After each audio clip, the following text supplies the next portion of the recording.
What is going on, everybody? It's the France, and we're here for a SmackDown review for March the 19th, 2021, with also a Fastlane prediction show we'll do some Fastlane predictions after we're done with this review.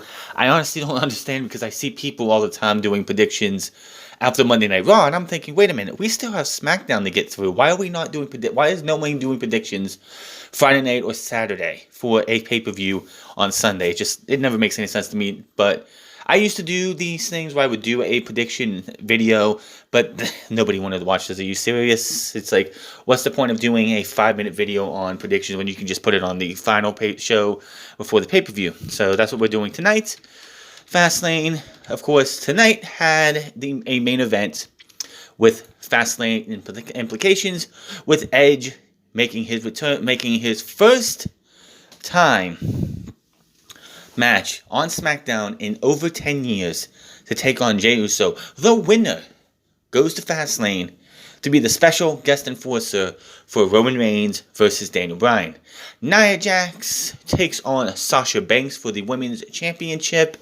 Plus, we hear from a very emotional Biggie who wants to get things through to Apollo Crews that his future is going to be looking bleak after Fastlane. But we start the show, and right off the bat, we have we have Sasha Banks and Bianca Belair arguing backstage, wondering and Belair's like, why did you take this match? We have a match on Sunday. Why would you take this match? Why would you even give her a chance for your championship while we have a match coming up? Of course, Belair says it's a bad decision. Banks immediately says the name Reginald, and she's like, "Oh, Reginald's still in your life, huh? You still having thoughts of that guy?" Of course, Belair having a problem with Reginald. Belair says she won't be coming out to say Banks tonight, and Banks doesn't expect her to. They just, back and forth, arguing like little schoolgirls. Not going to get into any more about that. So, the first match of the night is SmackDown Women's Championship. Sasha Banks versus Nia Jax for the Women's Championship. Now, halfway, 4 minutes into the match, right before our first commercial break, who comes down but Bianca Belair, who just said, "I'm not coming down to help you. Don't expect me to come down." And yet she does it anyway, just like any babyface would, I guess. So, the match was not really good. Nia Jax did a spot where she, how they pick him up for a powerbomb? Well, she had her down as if, I think Sasha was trying to do a Hurricane Rana, and Jax caught her and slingshotted her up into the bottom of the second turnbuckle. It looked nasty. But again, this match was not good at all.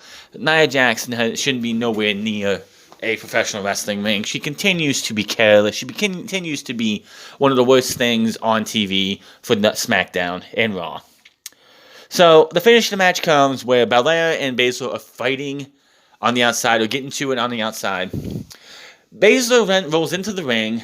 Belair follows. Referee gets distracted. Basil sees this as a good chance to probably screw Sasha Banks by giving her a running knee to the face. But she doesn't even come close to hitting her. She hits Nia Jax in the face. Nia Jax goes down. Belair and Basil finally get out of the ring.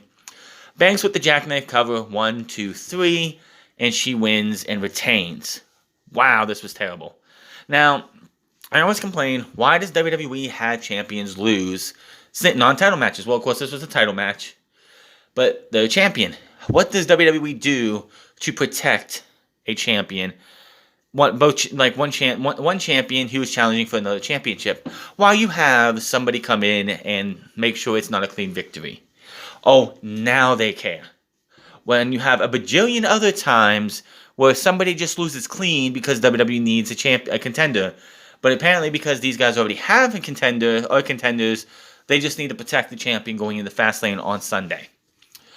So we get a progressive sponsored video showing what's going on with tonight's match with Jay and Edge. Kayla Braxton's backstage with Edge. She asks how it feels to be his first match back on SmackDown in a decade. Edge says it's crazy. SmackDown has always felt like home to me, and some of his best career moments happened here, including his world title win over The Undertaker. The worst career moments he had happened when he had to hand the title over and retire, even though you did your retirement originally on Monday Night Raw. He came out on Raw and had his retirement speech there. Then he came to the taping the next Tuesday, or that Tuesday, had a retirement speech there that was, I believe, done on Thursday. Were they on Thursday at that time? I'm not sure. He's back. He says he's back, and it's surreal, but it also feels real. He goes on about inserting himself in the Fastlane match and says he truly feels like Daniel Bryan needs a fair shot, and Bryan will get that if he's a special enforcer, and he acknowledged Bryan's attack last week, but says he would have done the same thing. Obviously, he would have done the same thing. And quite honestly, if Daniel Bryan was the one that pushed Edge away, and Edge, like she was on the other foot and Edge was the one pushed away while Bryan was attacking Roman Reigns, Edge would have speared Bryan. Everyone knows that. He feels like Jruso can be one of the greatest talents we've seen, but as long as he's following in the shadow of Roman Reigns, he will always find trouble. Tonight, Edge is in trouble, and that is that trouble, and he walks off. Now, they did a thing tonight because it is the first time in 10 years Edge has had a match on SmackDown. They showed us 3 clips of Edge's career. The first was 19 years ago with Hogan and Edge winning the WWE Tag Team Championships, which are the Raw Tag Team titles now. 15 years ago, I believe it was, when he beat The Undertaker by cashing in Money in the Bank. It might have been 14. I could be wrong. And then 10 years ago, when he had to retire by his retirement speech on SmackDown. So those were the 3 highlights, just because they wanted to let you know that. Yeah, it's been a while since Edge was this big star on SmackDown. Even though, for a while the Edge was one of the faces of SmackDown. We always hear about WWE having a face of the company. Like, this whole face of the company nonsense came up when Randy Orton was the world champion and John Cena was heavyweight champion, and they were going to have a unification match, and they talked about face of the company. Well, back in the original brand split, they didn't really have a face of the company. They had the face of brands. Triple H was the unfortunate face of Monday Night Raw for the longest time due to the Reign of Terror. Well, SmackDown had the SmackDown 6, which of course was Edge, Eddie Guerrero, Chavo Guerrero, Rey Mysterio, Kurt Angle, and Chris Benoit. So, and they also had The Undertaker, and after the SmackDown 6 wasn't a thing anymore, and Edge came back to SmackDown after some time on Raw, it was Batista, Edge, and Undertaker, who were your 3 main guys on SmackDown. They were the faces of SmackDown. So, yeah. You always hear how AJ Styles says this is the house that AJ Styles built. Well, before that, you had Edge, Batista, and Undertaker putting the foundation for guys like AJ to build said house. Backstage, Nia Jax is pissed off, blaming Shannon Basil over what happened, and Basil apologized. Jax doesn't want to hear it. She wants to know what Basil's going to do about it, and she's going to get a match with Bianca Belair and then give her the nastiest beating of her life. Terrible, terrible pun. We got a match ring, and out comes Seth Rollins in this. What the fuck was he wearing? Okay, so he's wearing these dark blue pair of pants, dress pants, with a dress coat that started off at the same color, then materialized, or as you went up the jacket and on the sleeves too, it went from blue to white with this ripple effect in between. It was really weird looking. He talks about making his triumphant return a couple weeks ago when SmackDown roster surrounded the ring to greet him as like a king. Says some don't like him, but they did that because they respect him. Calls them idiots for walking out and says one person took the disrespect too far. Cesaro. Rollins goes on about how Cesaro disrespected, humiliated, and embarrassed him. Finally figured out why, because Cesaro is jealous of Rollins' success, how he's loved, and the fact that he's a WrestleMania main eventer, while Cesaro is an abject failure, and the fake fans boo. Seth Rollins was technically in WrestleMania 31's main event, and that's it. And the main event is the last match on the show.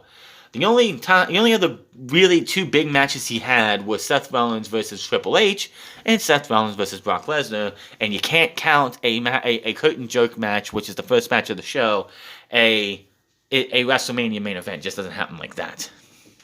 Doesn't matter how he's a fighter, not a failure, but after what Cesaro showed us last week, he can't say the same thing. He shows us a replay of Cesaro swinging Murphy, and then, of course, Seth Rollins beating him down. And I'm liking the promo so far, but then he just goes into these stupid fucking jokes about what's keeping him from standing up. And it's just so much cringe, and I did not need to see it. He finishes off calling him the biggest waste of potential in WWE history. Out comes Shinsuke Nakamura. Rollins is like, don't you come in here. Don't you take another step. Don't you come out here and disrespect me. He says stay out of the ring and don't disrespect him. Nakamura enters the ring. He grabs the mic and tells Rollins to shut up. Rollins just sits there and laughs, goes for an attack. Nakamura ducks, does his spinning heel kick, and Rollins looks on, invites him back into the ring after he rolled out.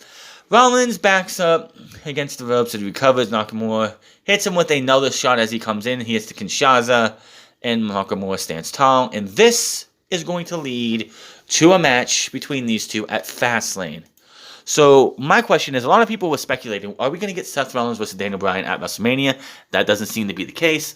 Since Seth Rollins and Nakamura is happening at Fastlane, then it looks like we're going to probably get Seth Rollins versus Cesaro at WrestleMania, which is probably, I'm going to have to say it, that would be Cesaro's biggest match of his career at WrestleMania, big time. That'll be the biggest match in this guy's career. I'm just going to put it out there. 100%. Street Profits versus the Mysterios. This was a really short match, but it was, for what it was a lot of fun.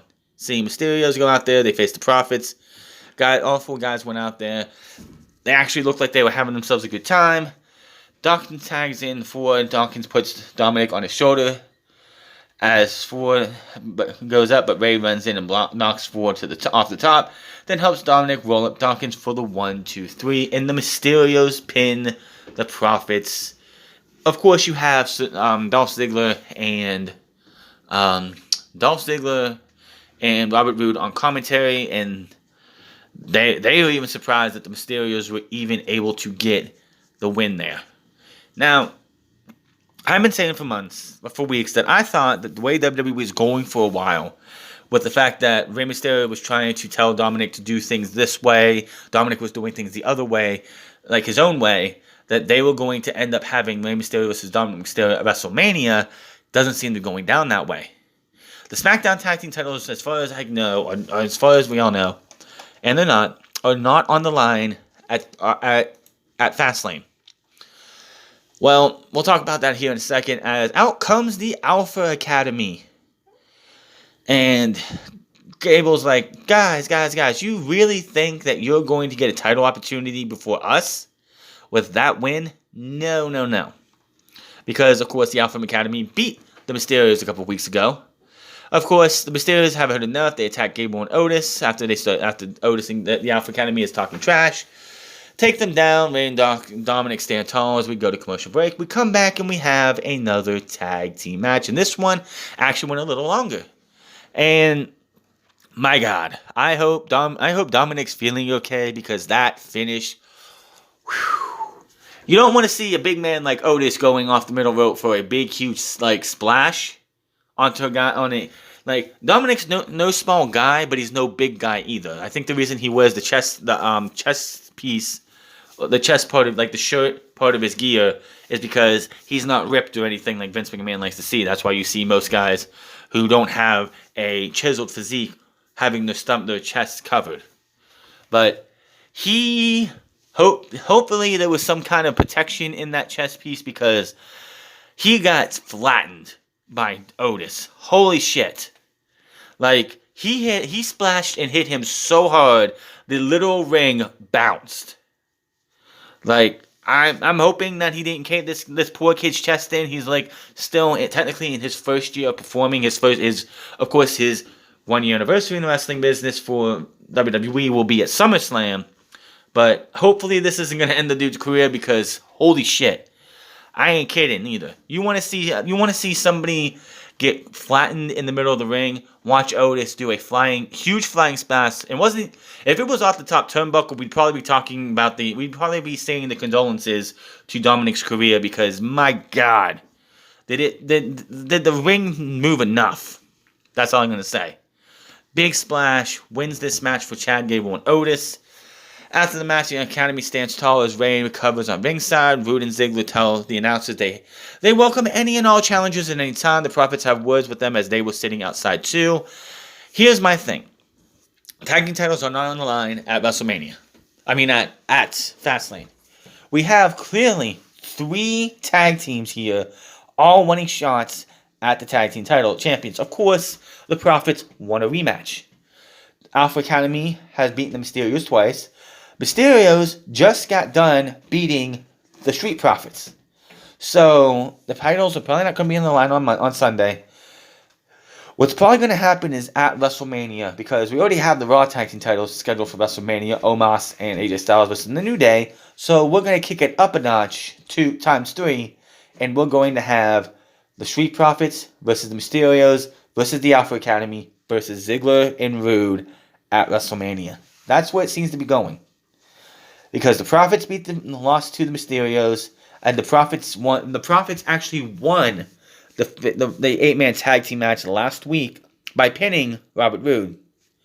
So I can see this going that way, where we're going to see the Street Profits, the Mysterios, and the Alpha Academy getting a tag team title shot at WrestleMania. I'm sure it'll be done next week, where they're going to all 3 be in the ring. One's going to be cutting a promo, and the other one team comes out, and another team comes out, and the 4th team comes out, and they all argue. Adam Pearce comes out and is like, listen, I've had enough of this. We're going to settle this in the ring at WrestleMania. All 4 of you teams, we're going to have a fatal 4-way tag team match at the show. Make it elimination. I really don't like multi-team matches like this, unless it's an elimination, because you can get rid of like 2 teams in no time and make it a normal tag team match that can go on for a little bit longer. So, again, that's my prediction for WrestleMania. Which, again, is 3 weeks from Saturday. 3 weeks from tomorrow, mind you. 3 weeks from tomorrow is WrestleMania Night 1. Which, yeah, the week of WrestleMania from SmackDown on is going to be fucking wild, because you have SmackDown. I'm sorry. From Raw. From NXT. No, from Raw. Because you have Raw, Hall of Fame, NXT, SmackDown, Raw, WrestleMania 1, WrestleMania Night 2, Raw, and then it's not been made official, but it's like internally apparently is. NXT will be moving to Tuesday, the night after the Tuesday after WrestleMania. So it looks like WWE fans are going to have 9 nights of WWE in a row. Holy shit. The announcers plugged the Fastlane on the Peacock Network, which is the first pay-per-view on Peacock. I find it really odd. I know why they're doing it on Peacock first for Fastlane. You think, oh, well, WWE probably would do WrestleMania as their first show on the WWE Network on Peacock. But if you remember back in 2014, when the WWE Network became a thing, WrestleMania was not the first live event on the show. That was NXT Arrival was the first show. And do you know how that went? A lot of us were watching Tyler Breeze's ponytail for 5 minutes of that show. I mean, they're probably going to be in a better position because the network's been established for 7 years. Holy shit, it's been 7 goddamn years. Can you imagine that? But yeah. We see more bullshit with some more crap with Sami Zayn ranting around the time about the fact that he has to have a match with Baron Corbin tonight. KO walks up, stops him, asking if he considered being involved in the documentary. He brags about being in touch with Logan Paul as he tries to talk Owens into it. Owens mentioned knowing Sami Zayn for a long time and asking him if he considered all the might be his fault. Sami won't take the blame for anything, continues to blame them, but Owens asks who they are, and Sami has no answer. He invites Owens to ringside to watch his match tonight. If Owens doesn't see anything remotely suspicious, Sami will drop this conspiracy stuff. And I'll get my thoughts on that when we get to it. Daniel Bryan comes to the ring to hype up tonight's main event. He breaks back to, we see the Money in the Bank cash in, of course. Bryan goes on about how we all know what will happen at Fastlane if Jay wins. Of course, he will do everything and anything possible to make sure Roman remains champion. However, if Edge is the enforcer, we all know him, and he's said this himself a lot. He is the ultimate opportunist, and will do whatever it needs to get what he wants. And what he wants is to beat Roman Reigns at WrestleMania. Bryan gets it. He understands why and that's because Edge doesn't want to face Bryan, and Edge thinks he can beat Reigns. Bryan says the difference between him and them is Edge thinks he can beat Reigns, while he knows, like Bryan knows, he can beat Roman Reigns. And I'm like, are you sure about that? I don't remember a time where Daniel Bryan actually beat Roman Reigns. And I'm probably dumb for thinking that, but I don't know. I don't remember a time where this dude actually beat Roman Reigns. The last big match that those two had together was, ironically, at Fastlane in 2015, when they were both portraying babyfaces. Roman just won the Rumble, and WWE wanted him to be this big over guy, and had Daniel Bryan go out there, job to Roman Reigns, just so they could try and get the rub, because if the WWE's thinking was, if Daniel Bryan approves of Roman Reigns, then the fans should approve of Roman Reigns. Didn't work out, did it? But yes, there you go. So Roman Reigns says the difference between them and Edge, them is Edge thinks he can beat. Oh yeah, we just said that. And he says he will do what Edge can't do, and do what he did to Jey Uso and tap out Roman Reigns. Out comes Roman Reigns, and he comes out wanting to talk about this. What the heck is that? Wonder if I can get this to come up on here. This would be great, because Roman Reigns just comes out here and gives you the most fiery promo that you could. See if I can get this to sound. This is all of it. This you got to hear this.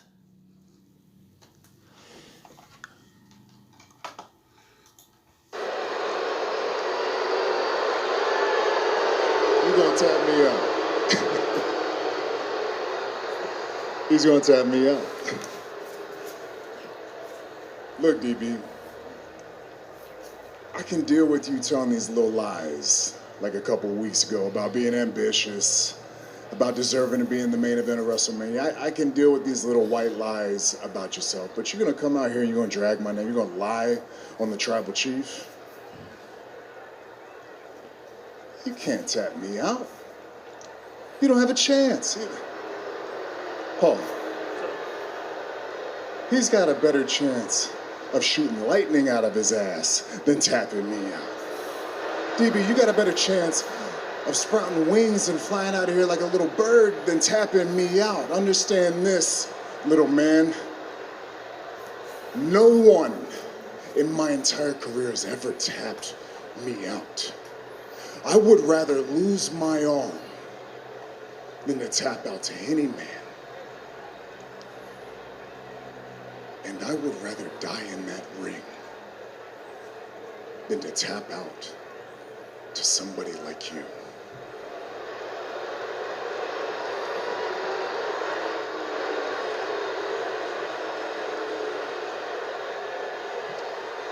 rather die. That's pretty strong.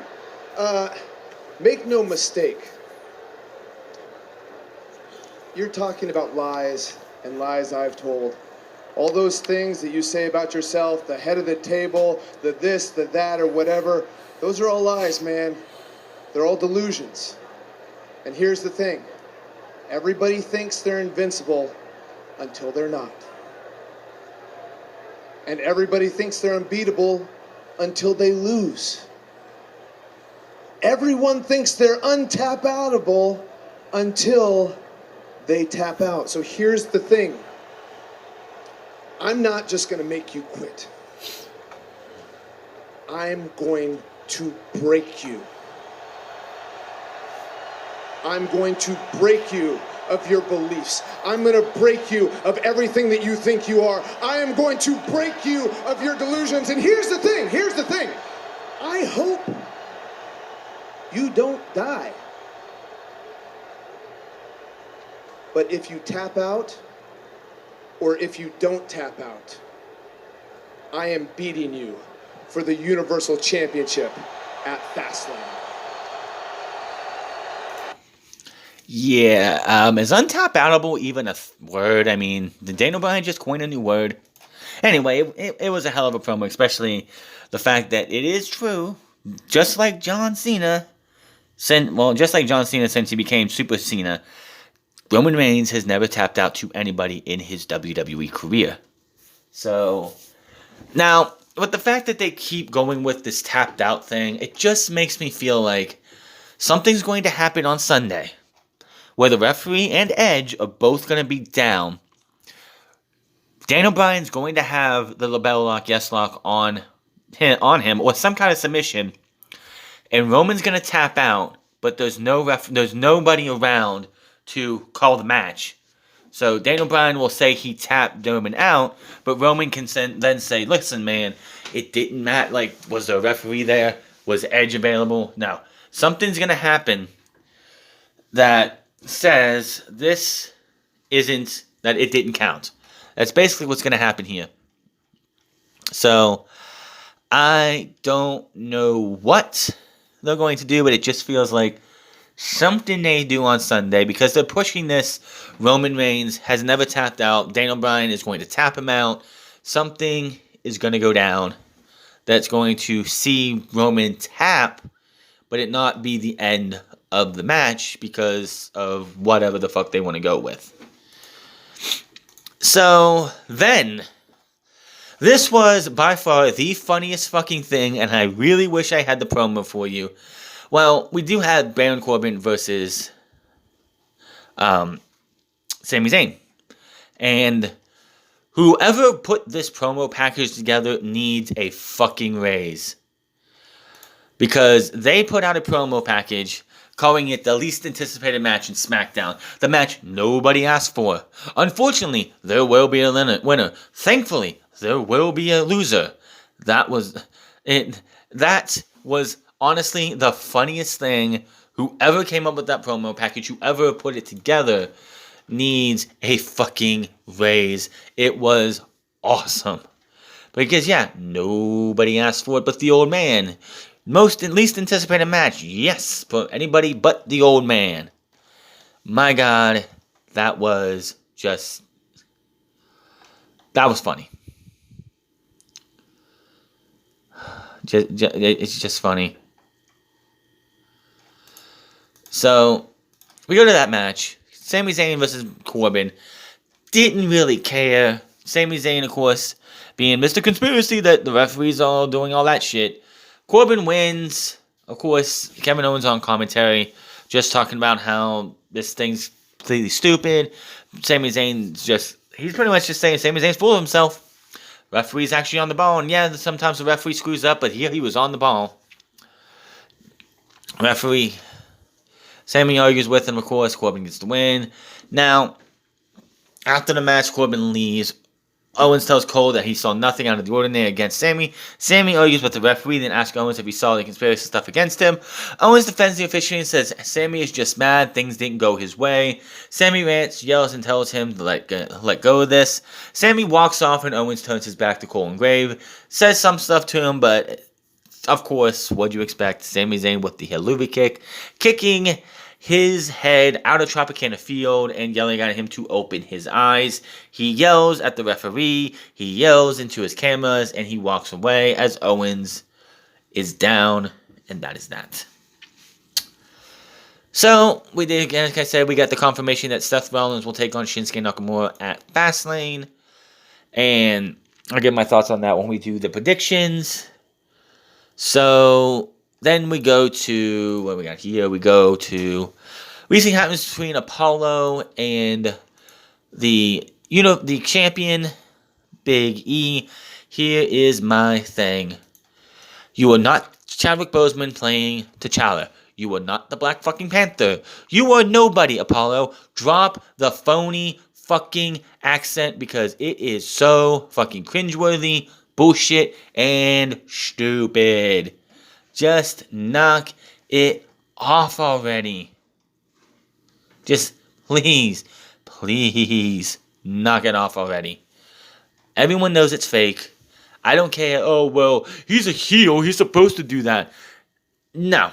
Just like if you watch a promo they did last week. They did a promo backstage after the show where he was asked about something. And he stayed in character the entire time with the fake accent. But as soon as he left the camera, he goes, woo, let's go, without the fucking accent. I'm like, what's the point? Just stop.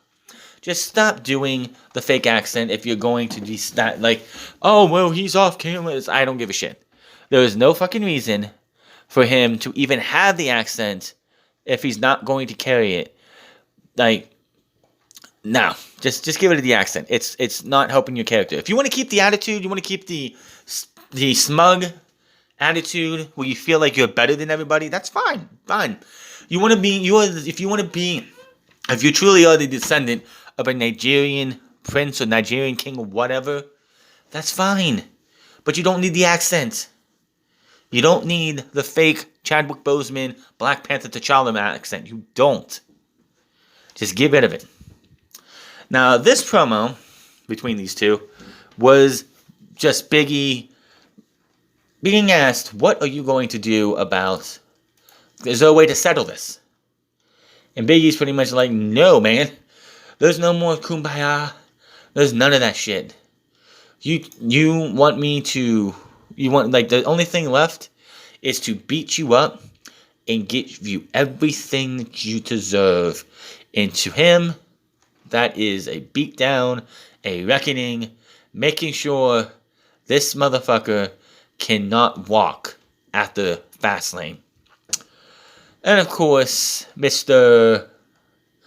Biggie and Mr. Apollo Crews is like, well, what he deserves because he's the king, he is a Nigerian, he's the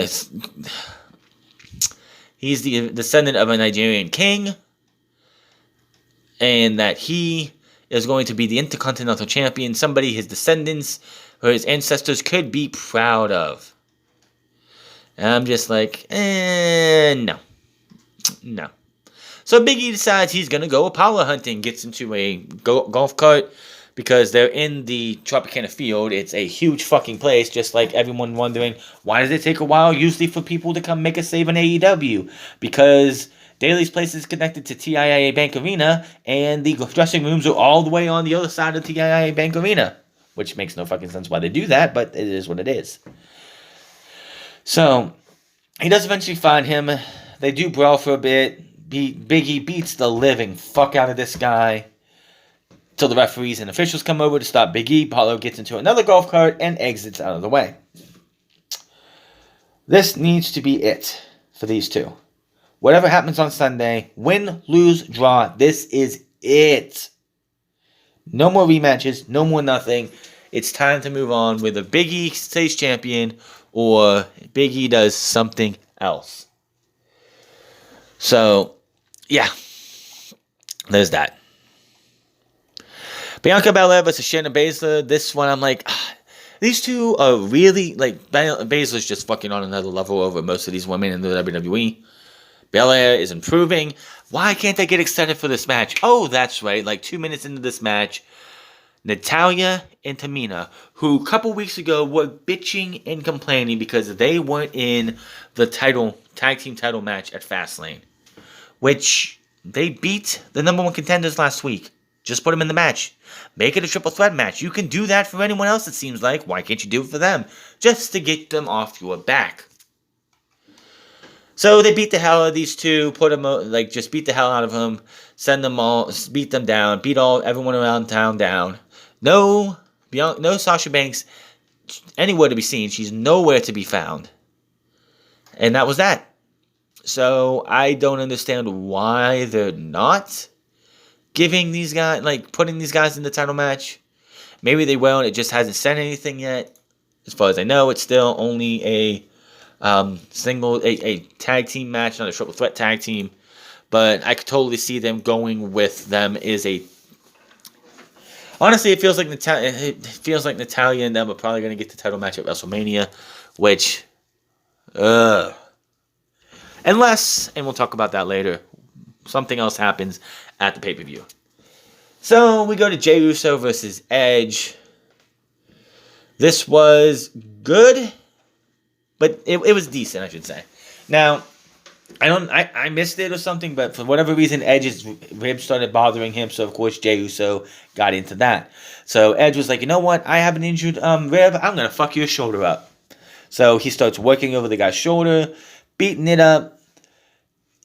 Uso goes for a splash towards the end of the match, but because he lands, the way you land for that, his arm goes down. You could tell that he was injured some more. So there's that. Edge gets back, so he got a 2 on Edge. Edge gets up, blocks something, knocks him down, goes off the ropes, and hits what felt like the gentlest spear Edge has ever hit. There looked to be no power again to this spear. It hits the spear, gets the win. He goes to Fastlane as the enforcer. We'll get to that here in a bit. Edge turns around after celebrating for a minute, gets hit with a spear by Reigns. Reigns then goes and looks at Daniel Bryan, who's on commentary. He's like, what are you going to do about it? You going to tap me out now? Come tap me out now. Bryan's like, sure, you want me to tap you out? Takes his headphones off, goes to head into the ring, but Jey Uso stops that. Uso attacks him, he rolls him into the ring, and Reigns puts him down with a spear. As Paul Heyman hands him the title, Reigns stands tall, raises the Universal title as Bryan is over Bryan. And this Fastlane paper, the final show before Fastlane goes off the air. So, SmackDown as a whole was just meh at best. Just meh at best. Well, Edge having his match against Jey, he looked fine. Like I said, I wish he would have more matches, but of course, you want to preserve this guy who last year, I think, outside of the Royal Rumble, only faced Randy Orton his entire time before he got injured. And this year he faced Randy, and then now he faced Jey. I wish he could have gotten at least another match or two in, but it is what it is. Edge looked fine. He did. He looked absolutely fine. I don't know how Edge is going to be able to handle wrestling a guy like Roman. I don't want to see Roman have to hold himself back because he has to not go. He doesn't want to fuck Edge up to where Edge is going to get injured again. I don't know. But SmackDown, it was okay. I've seen better SmackDowns. This was definitely not one of them. Let's talk about the 7 matches on Sunday. Braun Strowman versus Shane McMahon. I don't give a shit. I don't give a fuck about this match. Good. If this is what Shane and Braun are doing and they're not going to WrestleMania, I am fucking fine with that. But I just feel like Shane's going to do something stupid. The match is going to get thrown out, and we're going to get this match at WrestleMania. So I'm going to say this is a no contest. Shinsuke Nakamura versus Seth Rollins. I really don't know why this isn't a WrestleMania match for a title. That's what I feel like these two could do. But it's here. Seth Rollins is winning. You're not going to have Seth Rollins get his first match back since coming back from maternity leave, pretty much, and not beat Shinsuke Nakamura. So Seth Rollins wins. Alexa Bliss versus Randy Orton. I said this on Monday, and I'll say it here again. This is not going to be an actual match. WWE still has sponsors that they swore up and down to them they are not going to have an actual intergender match. Now, people are going to say, well, what did Reginald and Sasha Banks do? That was not a fucking intergender match. That was Cirque du Soleil WWE style. You didn't see Reginald do a suplex or any kind of physical harm to Sasha Banks. Anybody took any physical bumps, really, it was Reginald. You're not going to see Randy Orton fight Alexa Bliss. What's probably going to happen in this segment, it's going to be a segment, it's not going to be a match. Bliss is going to get on all fours with her little head. She's going to have her headset microphone on. And she's going to tell Randy to go ahead, kick me out of your life. And he's going to go cock back, go for the punt. Lights are going to go down. And the Fiend's going to return, putting him in the mandible claw. The referee's going to disappear for this. Put him in the mandible claw. Take him out. Light's going to come back down. Light's going to go back up. Randy Orton's down. Alexa Bliss is probably going to pin Randy Orton and win on a technicality. That's what's going to happen. Drew McIntyre versus Sheamus. Obviously, Drew McIntyre is going to win. He has that match at WrestleMania for the WWE Championship. Here's my thoughts on this. Why would you book that match at WrestleMania when you knew... That was another thing on Raw. Like, you had the match. The first thing we heard about on Monday Night Raw, it's going to be Drew versus Bobby Lashley at WrestleMania. And like 2.5 minutes later, oh, by the way, I have a match. Like, you have a match on Sunday against Sheamus. Why not just make it a number one contenders match, no holds barred? The stakes in this match would have been so much higher if you just said, well, the winner of this match goes to WrestleMania to face Bobby Lashley. So, you made this match absolutely irrelevant because win or lose, Drew McIntyre is going to WrestleMania. Of course, if he loses to Sheamus, then there's a possibility they'd make it a triple threat match because it's like, hey, he has a match at WrestleMania, but I beat him. Why am I not in that match? So, Drew McIntyre is obviously going to win. You would have had Drew McIntyre win this match anyway, so just make it a number one contenders match so people with hope could probably see, well, maybe they might do Sheamus versus Bobby Lashley, even though everybody knows that Drew McIntyre is going to WrestleMania, so this match is pretty irrelevant, other than it's probably going to be a brutal match. Biggie versus Apollo Crews Intercontinental Championship. I am very tossed up on this one. I do not know which way they want to go. Apollo just turned heel, and Apollo just turned heel, got this new gimmick, the fake accents and all, whatever. He's got this new aggressive side to him. But in the end, they're also pushing Big E. And do you really want to end his Intercontinental title reign already? This one, I'm tossed up on this one. What I could see happening here is Big E wins, but Apollo's leg or fucking hand or something is under the rope in which the referee doesn't catch it. Big E wins. Apollo has a reason to complain. And then they do the match again at WrestleMania with a stipulation. Cage match, whatever the fuck they want to do. And there you go. So, Big E's probably going to win, but it's not going to be clean. Nia Jax, Shayna Baszler versus Sasha Banks and Bianca Belair.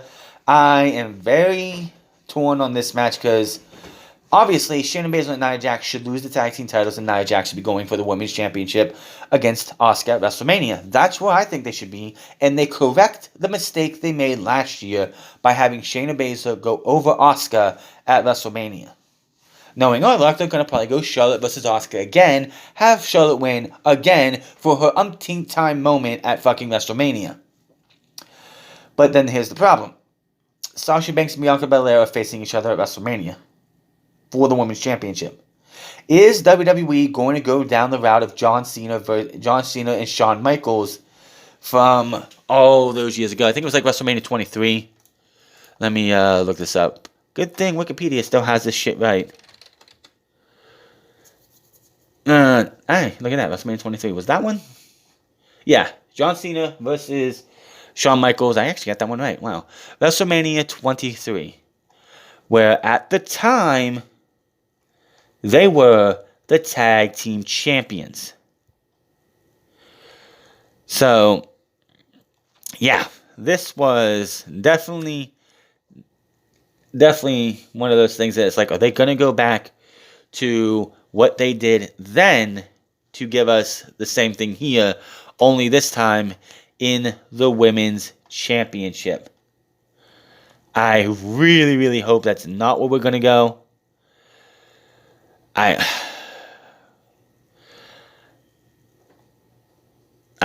just don't want to know what's going to happen with that. It just feels like that, especially what happened with Shayna Baszler tonight and John Cena. I would like with Sasha, with Nia Jackson. Them, I just feel like we're going to go down that route where they're going to win at WrestleMania. I mean, that's Fastlane, and then we're going to go into WrestleMania where they're the tag team champions, and do that all over again. Why? Because it's something for WWE to do. Now, honestly, in my opinion, I feel like WWE has really fucked up the build for Bianca Belair and Sasha Banks. Because right now, it's just all about them fighting over everything and trying to get along as well for the tag team championships. I just don't... I don't buy it. I just don't. I think it's dumb as shit the way they're doing this. So... Roman Reigns, Daniel Bryan, Edge is your special enforcer for the match. If anybody actually thinks Roman Reigns is dropping the title before WrestleMania, you are out of your fucking mind. You're not going to have Roman Reigns get speared at the Elimination Chamber by Edge, having Edge choose to go to WrestleMania to face Roman Reigns, only for Roman Reigns to drop the title at Fastlane. It doesn't matter who the fucking special guest ring enforcer is going to be. It's going to be Roman Reigns winning this match. Should it be a good match? I hope the fuck it is. Well, how much will Edge play a part of it? I don't know. I honestly don't like the special enforcer crap that they do. But we will see. So, going over this again, I don't care about Braun Strowman versus Shane McMahon. Probably a no contest. Seth Rollins over Nakamura. Bliss is going to end up probably beating Randy Orton because of the Fiend when he tries to kick Alexa Bliss's head off. Because she did mention him kicking her out of his life. So I think that's when the Fiend's going to make the return. Drew McIntyre over Sheamus. Biggie over Apollo, but it's not clean. Nia Jackson, Shayna Baszler over Sasha Banks and Bianca Belair. I hope we don't go the other route. And Roman Reigns over Daniel Bryan. And those are my Fastlane predictions. Let me know down in the comment section below who you think is going to win what. Hit that subscribe button, comment down below, like or dislike this video. Find me on Minds at the France Club. Find me on twitch.tv at the France Club. And find me on Instagram at the France Club. And I will see you guys Sunday for Fastlane. Until then, my name is the France, and I'll see you guys later.